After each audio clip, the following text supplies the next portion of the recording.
Números. Capítulo 7, vamos a considerar desde el versículo 1 en adelante. Aconteció que cuando Moisés hubo acabado de levantar el tabernáculo y lo hubo ungido y santificado con todos sus utensilios, y asimismo ungido y santificado el altar y todos sus utensilios, entonces los principales de Israel, los jefes de las casas de sus padres, los cuales eran los príncipes de las tribus que estaban sobre los contados, ofrecieron y trajeron sus ofrendas delante de Jehová 6 carros cubiertos y 12 bueyes, por cada 2 príncipes un carro y cada uno un buey, y los ofrecieron delante del tabernáculo. Y Jehová habló a Moisés diciendo: tómalos de ellos, y serán para servicio del tabernáculo de reunión, y los darás a los levitas, a cada uno conforme a su ministerio. Entonces Moisés recibió los carros y los bueyes y los dio a los levitas. 2 carros y 4 bueyes dio a los hijos de Gersón conforme a su ministerio. A los hijos de Merari dio 4 carros y 8 bueyes conforme a su ministerio, bajo la mano de Itamar, hijo del sacerdote Aarón. Pero a los hijos de Coat no les dio, porque llevaban sobre sí en los hombros el servicio del santuario. Y los príncipes trajeron ofrendas para la dedicación del altar el día en que fue ungido, ofreciendo los príncipes su ofrenda delante del altar. Y Jehová dijo a Moisés: ofrecerán su ofrenda un príncipe un día y otro príncipe otro día para la dedicación del altar. Y el que ofreció su ofrenda el primer día fue Naasón, hijo de Aminadab, de la tribu de Judá. Su ofrenda fue un plato de plata de 130 siclos de peso y un jarro de plata de 70 siclos al siclo del santuario, ambos llenos de flor de harina amasada con aceite para ofrenda. Con cuchara de oro de 10 siclos llena de incienso, un becerro, un carnero, un cordero de un año para holocausto, y un macho cabrío para expiación y para ofrenda de paz, 2 bueyes, 5 carneros, 5 machos cabríos y 5 corderos de un año. Esta fue la ofrenda de Naasón, hijo de Aminadab.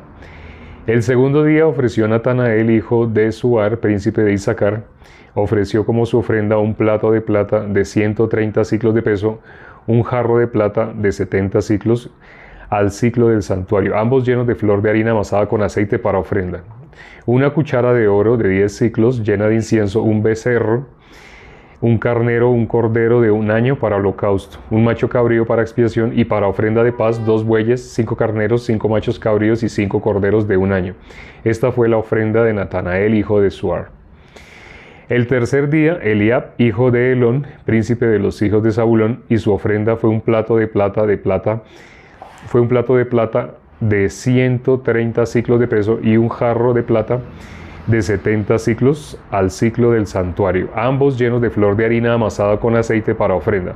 Una cuchara de oro de 10 siclos llena de incienso, un becerro, un carnero, un cordero de un año para holocausto, un macho cabrío para expiación y para ofrenda de paz, 2 bueyes, 5 carneros, 5 machos cabríos y 5 corderos de un año. Esta fue la ofrenda de Eliab, hijo de Helón. El cuarto día, Elisur, hijo de Seduer, príncipe de los hijos de Rubén, y su ofrenda fue un plato de plata de 130 siclos de peso, un jarro de plata de 70 siclos al siclo del santuario, ambos llenos de flor de harina amasada con aceite para ofrenda. Una cuchara de oro de 10 siclos llena de incienso, un becerro, un carnero, un cordero de un año para holocausto, un macho cabrío para expiación y para ofrenda de paz, 2 bueyes, 5 carneros, 5 machos cabríos, 5 corderos de un año. Esta fue la ofrenda de Elisur, hijo de Seduer. El quinto día, Selumiel, hijo de Zurisadai, príncipe de los hijos de Simeón, y su ofrenda fue un plato de plata de 130 siclos de peso y un jarro de plata de 70 siclos al siclo del santuario, ambos llenos de flor de harina amasada con aceite para ofrenda. Una cuchara de oro de 10 siclos llena de incienso, un becerro, un carnero, un cordero de un año para holocausto, un macho cabrío para expiación y para ofrenda de paz, 2 bueyes, 5 carneros, 5 machos cabríos, 5 corderos de un año. Esta fue la ofrenda de Selumiel, hijo de Zurisadai. El sexto día, Eliasaf, hijo de Deuel, príncipe de los hijos de Gad, y su ofrenda fue un plato de plata de 130 siclos de peso y un jarro de plata de 70 siclos al siclo del santuario, ambos llenos de flor de harina amasada con aceite para ofrenda.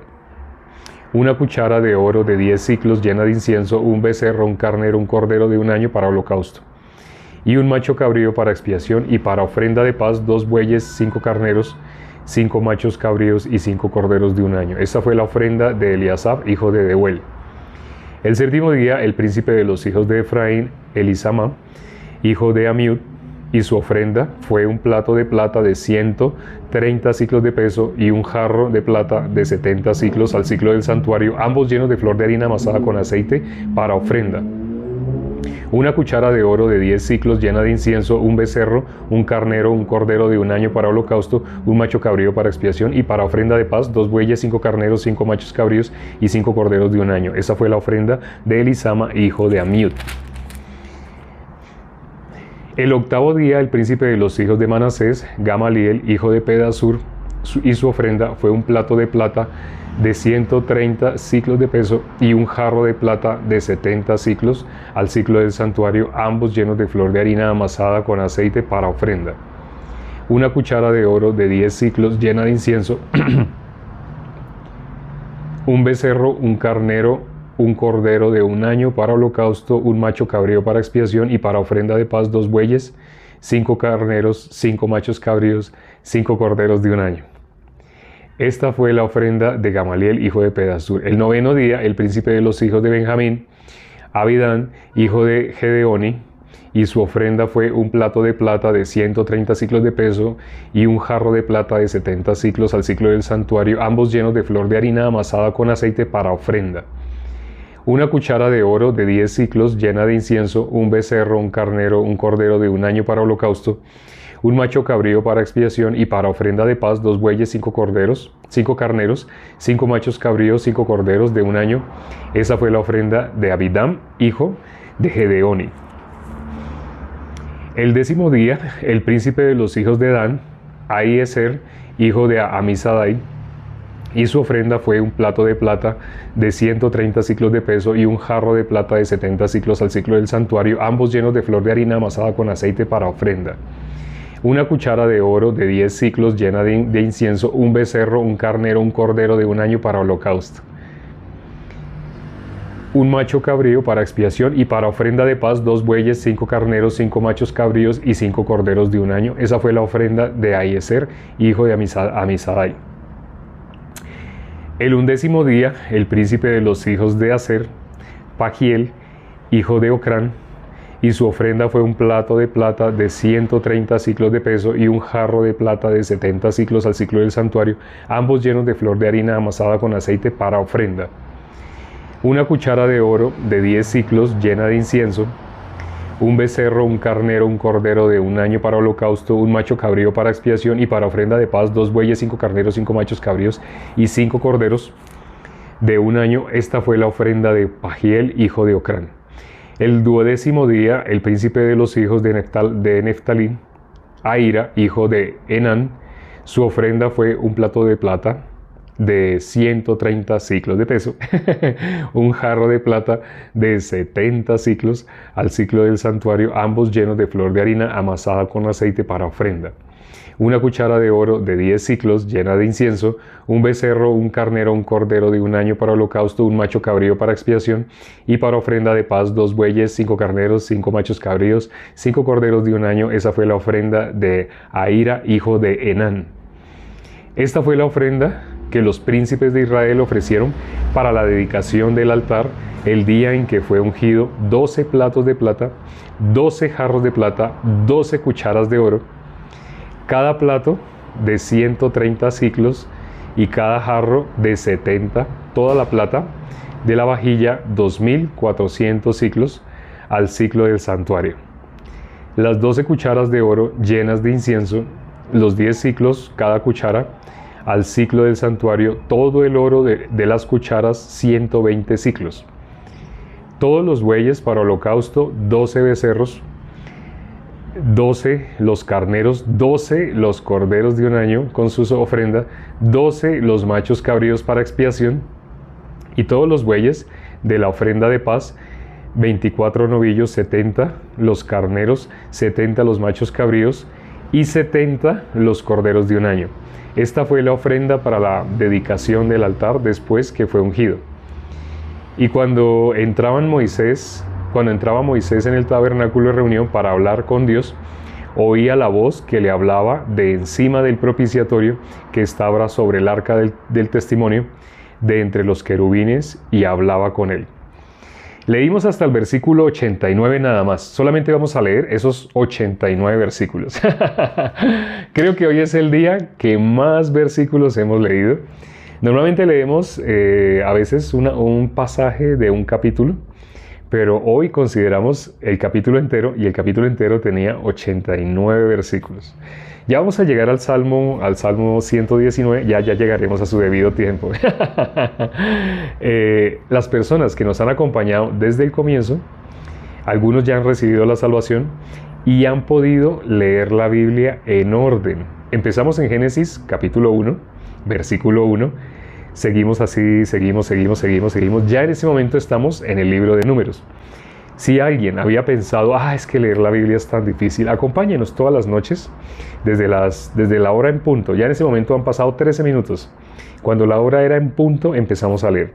Es decir, realmente duramos 12 minutos leyendo este capítulo que tiene 89 versículos, leyéndolo en voz alta. Si hacen las cuentas, leyéndolo de esta manera, si hiciéramos todos los días, durante 10 horas, si todos los días leyéramos así durante 10 horas, estaríamos leyendo la Biblia en 6 días. 60 horas se necesitan para leer la Biblia a velocidad de 2 minutos por página. Eso es necesario únicamente si alguien desea leer la Biblia. Si no tienen tanto afán y no pueden dedicarse 10 horas al día a leer la Biblia, acompáñenos todas las noches. Y al ritmo que hemos avanzado, ya estamos en números. Algunas personas dentro de poco van a poder tener el privilegio de decir, ya leí en detalle el Pentateuco. Ya casi nos estamos acercando a la cifra del Pentateuco. Acá no sé si se dieron cuenta de una peculiaridad, y es que algo que se repetía y al final se hacen las cuentas, se hace la suma, son ciertos números, ¿sí? Son ciertos números. Ya casi todos, no todos, pero ya casi todos saben el significado de los números en la Biblia, sobre todo de los números impares. Sabemos, por ejemplo, un número que es impar, el 5. Dios el día quinto hizo los peces, las aves, que tienen doble nacimiento. Representan la gracia. La persona que nace por segunda vez halla la gracia. Ese es el número 5.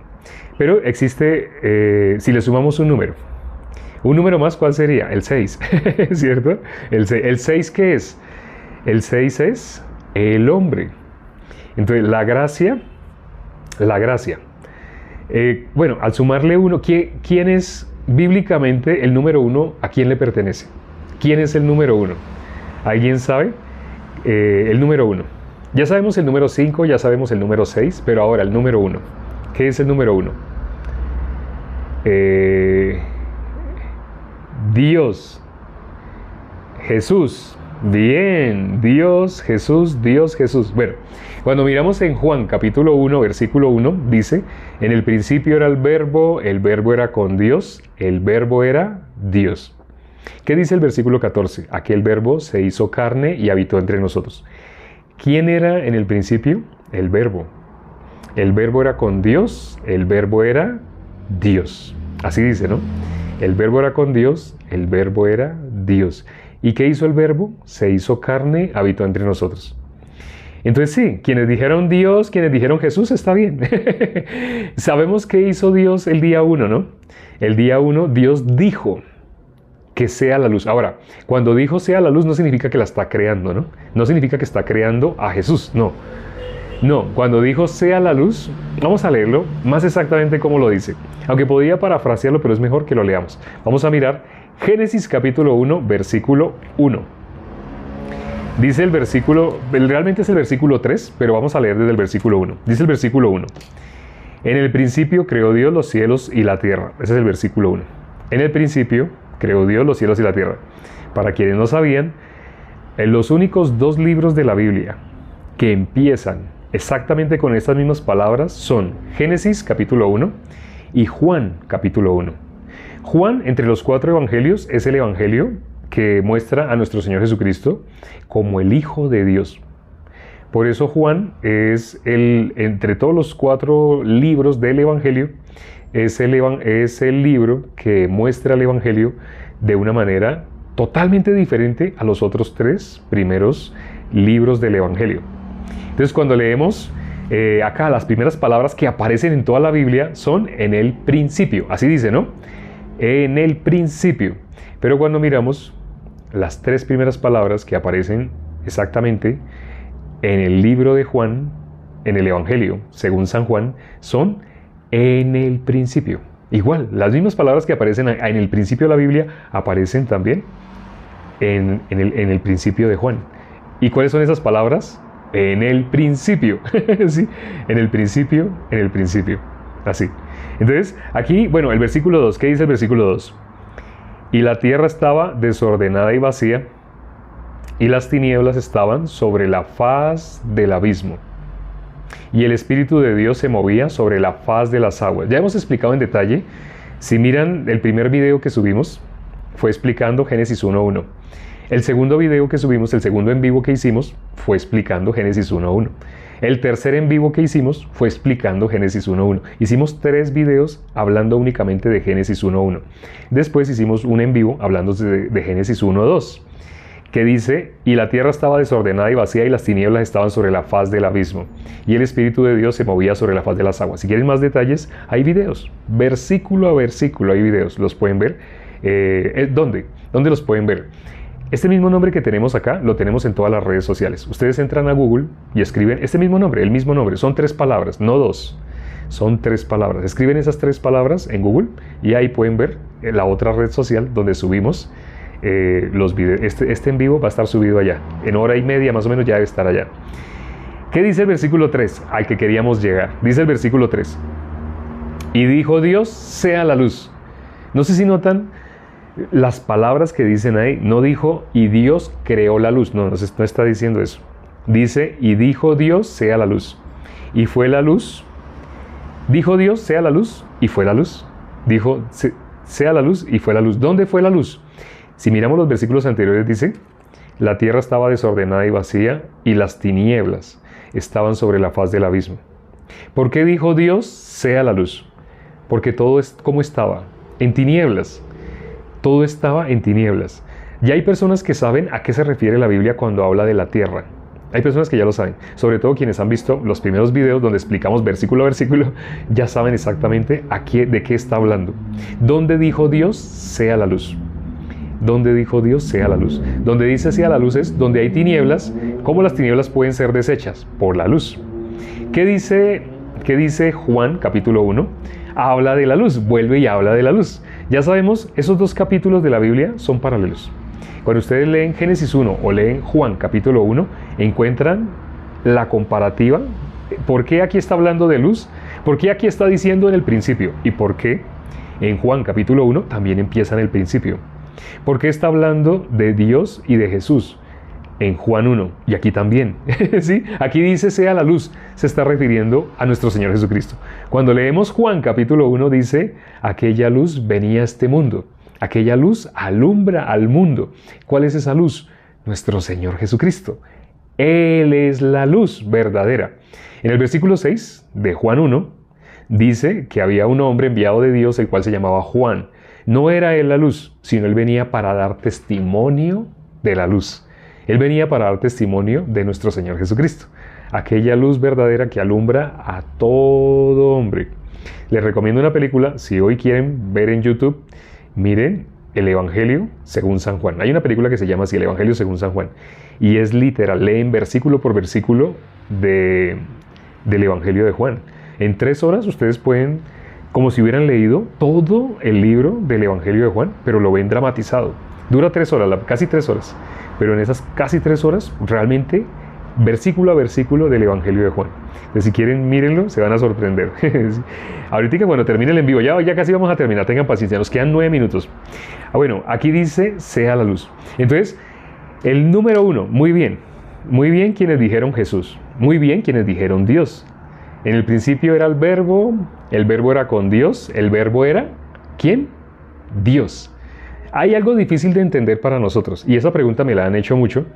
Creo que vamos a tener que hacer un video específico de TikTok, un video cortito explicándolo, y es, ¿Dios es Jesús? ¿Jesús es Dios? Porque según Juan 1, sí. Según Juan 1:1, sí. Sí. Pero según otros versículos pareciera que no. Y según otros versículos también parece que sí. Jesús dijo, el que me ha visto a mí ha visto al Padre, porque el Padre y yo uno solo somos. Así dice.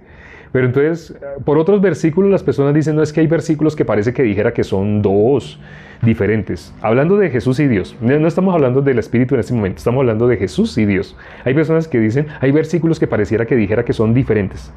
Pero hay versículos que pareciera que dijera que son el mismo. Entonces ahí yo quedo un poquito confundido, dicen algunas personas.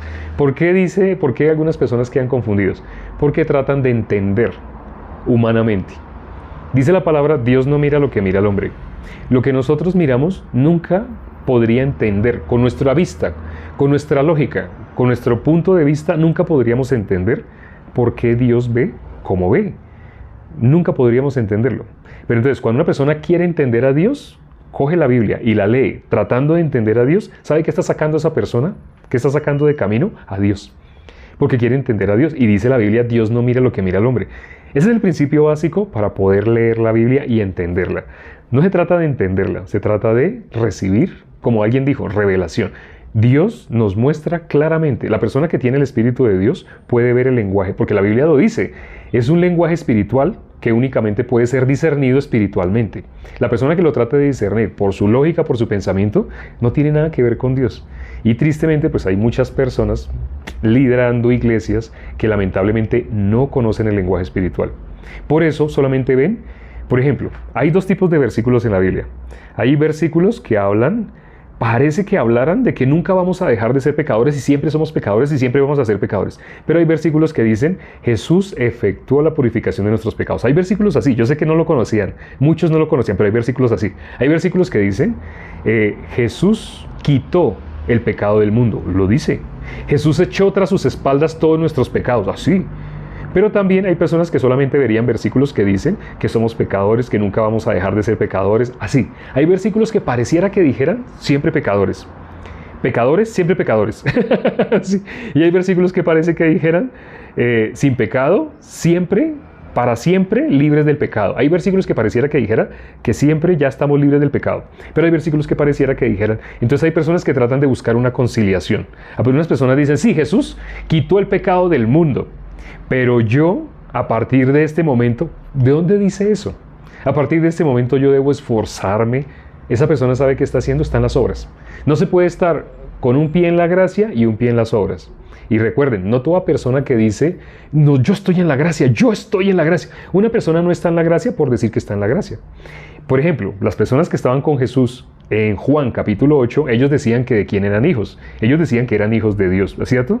Ya quienes conocen, han leído esos versículos, Juan 8, el versículo 41 más o menos, ellos están dando testimonio de que solamente tienen un Padre que es Dios. Pero Jesús les dice, en el versículo 44, el padre de ustedes es Satanás, el diablo. Así se lo dice directamente. Jesús les dice la verdad. Pero ¿por qué Jesús les está diciendo eso? No está enojado. Ya hemos hablado de esto. No es que esté enojado, sino que Jesús sabe exactamente, ellos no tienen nada que ver con Dios. Entonces, ellos que están diciendo, ellos están diciendo con sus labios, somos hijos de Dios. Somos hijos de Dios y nadie me va a hacer dudar de eso y nadie me va a hacer pensar otra cosa. Pero Jesús, ¿qué les dijo? Ustedes son hijos del diablo. O sea, ¿quieren saber la verdad o quieren seguir con lo que a ustedes les parece, con lo que suena bonito? ¿Qué quieren? Dos cosas, la verdad o lo que suena bonito. Si es lo que suena bonito, para eso hay cientos de, entre comillas, iglesias que no son iglesias. Delante de Dios no son iglesias. Porque les van a hablar lo que las personas desean oír, lo que las personas entienden, admiten con su lógica, lo que pueden ver. Y la palabra dice, Dios no mira lo que mira el hombre, el secreto. Para poder recibir la palabra de Dios, acuérdense que dice, mas a todos los que le recibieren, a los que creen en su nombre, les dio potestad de ser hechos hijos de Dios. Hoy leímos el libro de Números, el capítulo 7. Leímos el capítulo 7 completo, leímos los 89 versículos del capítulo 7. Aparecen muchos números, muchos números, pero números que son constantes, el 7, el 5, no sé si se dieron cuenta, aparece el 7, el 5, el 3, 130, 130. ¿Cuántas cucharas? 12. Y también el 12. Y sabemos por qué el 12. 12, 12, 12, 12, 12, 12. 70, 70, 70. 50, 50, 50. 30, 30. 130. Es el que más se repite. 130. ¿Qué es el número 5? Ya algunas personas saben. ¿Qué es el número bíblicamente? ¿Qué es el número 3? Sé que no todos saben. Ese sí muy pocas personas saben. Jesús resucitó al tercer día para nuestra justificación. Romanos 4:25. Al tercer día, para nuestra justificación. Sé que hay personas que ponen en duda también esta parte. Satanás tiene una especialidad. Él trata de generar desconfianza de la palabra de Dios para que la persona, usando su lógica, no, pero no puede ser, no coincide, a mí no me cuadra. Bueno, no le va a cuadrar, no le va a cuadrar. Si usa la lógica, rápidamente va a salir en sentido contrario. La palabra de Dios va para allá, esa persona va a salir para allá, para el otro lado. Y no sé si sepan cuál es ese otro lado. El número 3, ya sabemos qué es. El número 5, ya sabemos qué es. Bueno, si al número 5 le sumamos 1, ya sabemos qué es el 1, ¿no? ¿El 1 qué es? Nuestro Señor Jesucristo. El 1 es Dios. Hay lenguajes donde la forma de decir 1 es precisamente la misma palabra que se usa para Dios. Bueno, la misma raíz. No sé si sabían eso. Es la misma raíz. Como si fueran a decir Dios, dicen 1. Así, hay lenguajes así. Pueden averiguar, pueden descubrir ese dato. Y el número 5, si le sumamos un 1, ¿qué queda? ¿Qué sale? El 1, el 5, la gracia. La gracia. Pasó el juicio de Dios. Le sumamos 1, que sería Dios, queda el número 6. Pasó la gracia, pero cuando el ser humano quiere tomar el lugar de Dios, ese realmente ¿qué se convirtió? El corazón que Satanás transmitió al hombre. El mismo corazón que Satanás transmitió al hombre. Lo mismo podemos hacer con el 7. El 7 ¿qué es? La perfección. ¿Qué dijo Dios? Hizo toda su obra en 6 días, pero el séptimo día descansó. Y dice, santificaréis el día de reposo. ¿Cuál es el día de reposo? El séptimo día. Algunas personas, ¿cómo lo ven? Como ley, debo hacer. La persona que tiene la óptica de la ley, unos lentes de la ley, todo lo va a ver por ley. Todo ve ley por todos lados. La persona que ya alcanzó la óptica de la gracia va a ver la gracia en la palabra de Dios. Por eso no cualquier persona que diga, yo estoy en la gracia, solo porque una persona dice, yo estoy en la gracia, está en la gracia, no es así. Pero no se preocupen, para eso está este perfil, para que las personas que aún no estén en la gracia puedan pasar a la gracia. ¿Cuál es el requisito para que una persona pueda recibir la salvación? Hay un requisito indispensable. Bueno, ahora les pregunto, voy a leer los comentarios. ¿Cuál es el requisito para que una persona pueda recibir la gracia? Ay, quiero quitar esto de acá. ¿Cuál es el requisito para que una persona pueda recibir la gracia? Hay un requisito. Negarse a sí mismo. Sí, pues Jesús puso ese requisito para todo aquel que se quiera hacer llamar cristiano. Jesús dijo, si alguien quiere venir en pos de mí, niéguese a sí mismo. Creer en fe, negarse a sí mismo, estar muerto. Alguien se acercó más. Alguien dijo estar muerto. Bueno, ¿qué es recibir la salvación? Recibir la salvación es la persona no podía hacer nada por sí mismo. La persona que no puede hacer nada por sí mismo, esa persona puede recibir la salvación. Es como, no sé si ustedes conozcan la regla para que alguien pueda ser rehabilitado del alcoholismo. Hay una persona que estudió mucho cómo podría alguien ser libre del alcoholismo, porque es una adicción muy fuerte para muchas personas. Y él descubrió el primer requisito. Muchas personas llegaban con el problema del alcoholismo, pero digamos llegaban 100 personas y de esas 100 personas solo una podía ser rehabilitada. ¿Cuál persona podía ser rehabilitada? La que lograba reconocer que no podía salir del alcoholismo por él mismo. La persona que lograba reconocer, yo no puedo, yo no tengo ninguna opción. Si nadie me ayuda, yo no puedo salir de esto por mí mismo. Esa persona lograba salir. Entonces, esta persona que descubrió esa técnica, él cuando ya comparte con varias personas, él solamente pregunta quién, honestamente, ¿quién cree que es alcohólico? La persona, la una o dos que levantaban la mano decía, bueno, con ustedes por favor se quedan al final. Les daba una charla rápida a todos los 100 que habían ido y chao, y se quedaba con esos dos y les decía la buena noticia. Ustedes dos van a poder ser rehabilitados del alcohol. Porque para poder ser salvado, la persona tiene que como estar perdida. perdida. ¿Cómo cree la mayoría de las personas que es hijo de Dios o del diablo? Hasta la pregunta suena rara, ¿no? La mayoría de las personas que dice, todos somos hijos de Dios, esa persona no puede ser rehabilitada, esa persona no puede recibir la salvación. Esa persona, cuando le pregunta por qué es hijo de Dios, va a hablar de sus experiencias, de su deseo, su buena intención, porque yo amo a Dios con todo mi... Va a hacer caras, hasta va a hacer caras como piadosas, porque yo amo a Dios con todo mi corazón y yo a Él le dedico mi vida y yo desde que me levanto. Y cuando uno oye hablar a la persona, de esa manera es que usted es hijo de Dios, igual que los fariseos, igual. Le falta decir gracias Dios porque yo diezmo, yo ayuno, yo no soy como ese publicano, solo le falta decir igual que los publicanos. El requisito para que una persona pueda ser salvada, esa persona tiene que estar perdida. ¿Sí? Si no está perdida, no puede ser salvada. ¿Jesús por quién vino? ¿Jesús vino por los que no estaban perdidos o por la oveja que estaba perdida? Jesús viene solo por el que está perdido. Los que no están perdidos, ¿sabe dónde dice Lucas 15 que los deja? Los dejó en el desierto. Aquellos justos que no necesitan de arrepentimiento fueron dejados en el desierto. Porque ¿cómo era la justicia de ellos? Por sus obras. Por ellos mismos eran justos. ¿Ellos pueden recibir la salvación? De ninguna manera. ¿Cómo se les llama? Fariseos. Sí, muchas personas usan los fariseos, la palabra fariseo para referirse a otros, para menospreciar. Los fariseos. Pero no saben que fariseo es toda aquella persona que ya se cree hija de Dios porque se porta bien, porque trata, porque se esfuerza, porque trata. Esa persona no está en la gracia, esa persona no es salva. Para ser salva necesitaba estar perdido. Y le dice uno, ¿usted cuándo pasó de muerte a vida? Esa pregunta tan rara nunca me la habían hecho. ¿Yo cuándo he estado muerto?